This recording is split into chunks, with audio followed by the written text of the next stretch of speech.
میں اپنے تمام کارکنوں سے، اپنی بہنوں سے خاص طور پر کہنا چاہتا ہوں، ہماری خواتین کا ونگ بہت اسٹرانگ ونگ ہے، میں اپنی یوتھ سے، اپنی برادر تنظیمات سے، کہ ایک منظم جد و جہد اور ایثار اور قربانی کے ساتھ اس پیغام کو آگے بڑھانے کے لیے آپ کو اب تیاری کرنی چاہیے۔ اور میں ضرور کہنا چاہتا ہوں کہ دیکھیں، دولت کا جمع کرنا، مشکل حالات ہیں، معاشی مسائل ہیں، پریشانیاں ہیں، سب کچھ اپنی جگہ، اس کے لیے خواب دیکھنا، اپنے کیریئر کو بنانا کوئی بری بات نہیں ہے، لیکن اصل کیریئر ہمارا آخرت ہے۔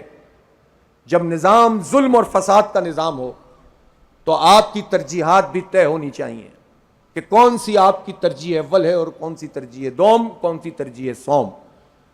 اسلامی تحریکوں کا کام ایثار اور قربانی کے بغیر نہیں ہو سکتا، اس لیے کم تر پر قناعت کیجئے اور بہت کچھ حاصل کرنے کے لیے جد و جہد کیجئے، جو آپ کو انشاءاللہ جنت میں ملے گا انشاءاللہ تعالی۔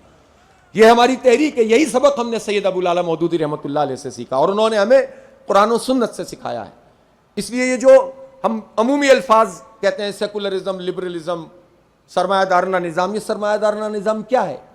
یہ دنیا کا بندہ بناتا ہے، یہ مال کی محبت بڑھاتا ہے، یہ اس میں آپ کو پھنساتا ہے، یہ اسی کا آپ کو ہو کر رہنے کا درس دیتا ہے، اور آپ پھر اپنی ترجیحات اسی نظام کو بناتے ہیں اور خوش بھی بہت رہتے ہیں کہ میں درس قرآن تو کرتا ہوں نا، بڑے وی آئی پی قسم کے درس قرآن کرتا ہوں، پوری زندگی اس نظام کی خدمت کرتے رہتے ہیں، اور ایک دو کام کر کے سمجھتے ہیں کہ ہم بہت دین کا کام کر رہے ہیں۔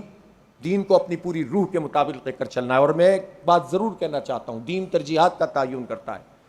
جس بنیاد پر ہماری تحریک بنی وہ فروعیات نہیں تھیں، وہ ٹوپی داڑھی کی پیمائش، ٹخنوں میں پائچوں کی اونچائی، یہ بنیاد نہیں تھی، اور نہ ہم کسی کی نفی کرتے ہیں، لیکن ہماری بنیاد اقامت دین ہے، دین کو قائم کرنے کی جد و جہد۔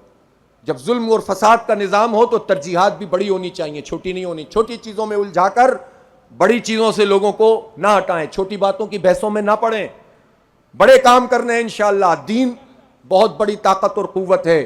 دیکھیں حماس کے لوگ کس طرح مزاحمت کر رہے ہیں، دیکھیں اخوان کے لوگ کن آزمائشوں کا شکار ہیں، ان کے ہاں تو یہ بحثیں نہیں ہوتی، تو یہ کہاں سے شروع ہو گیا؟ اس لیے جو چیز ہماری دین میں، اور پھر مولانا مودودی رحمۃ اللہ علیہ نے تو ہمیں کتنا واضح پیغام، جو بانی تحریک ہو، جو لٹریچر جس کی بنیاد پر پوری اسلامی تحریکیں آگے بڑھ رہی ہوں، جس کی بنیاد پر یہ جماعت اسلامی آگے بڑھ رہی ہو، وہ فرد، وہ بڑا انسان بھی کہتا ہو کہ میری فقہی رائے موجود ہے، لیکن میں اپنی جماعت کو بھی پابند نہیں کرتا کہ میری فقہی رائے کی وہ تابعداری کرے۔ مرضی ہے کرو، مرضی ہے نہیں کرو، جو تابعداری کرنی ہے، جو اطاعت ہے، جو سماع ہے، وہ تو اقامت دین پر ہے، اس نظام کے خلاف جد و جہد پر ہے۔ بڑی چیزوں پہ تو آپ کمپرومائز کر لیں، اس نظام کا حصہ بن جائیں، چھوٹی چیزوں میں الجھ جائیں تو یہ تو کوئی صحیح بات نہیں ہے۔ اس لیے جو فقہی تنوع موجود ہے، یہ دین کی خوبصورتی ہے۔ اس تنوع کو، اس ورائٹی کو، اس رائے کو اپنی رائے کے اوپر قائم رہتے ہوئے کسی کی نفی کیے بغیر ہر فقہی رائے کو قبول کرنے کی صلاحیت بھی پیدا کریں، اور سب کو ساتھ لے کر چلنے کی جرت بھی پیدا کریں۔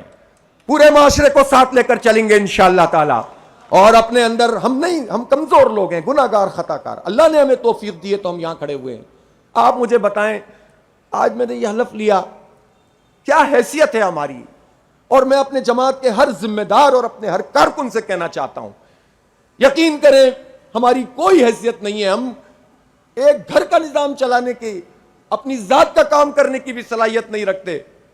بل الانسان علی نفسی بصیرہ، ہر بندہ اپنے بارے میں خوب جانتا ہے۔ اس تحریک نے یہ جرت طاقت دے دی کہ آج ہم اتنے بڑے بڑے کام ہمارے سپرد ہو جاتے ہیں۔ اس طاقت کے نتیجے میں اگر میں تقریر کر رہا ہوں تو میں سمجھوں میری تقریر، میں بات کر رہا ہوں تو میری بات، میں لڑ رہا ہوں تو میں لڑ رہا ہوں، میں کوشش کر رہا ہوں تو میں کر رہا ہوں۔ میں کیا چیز ہوتی ہے؟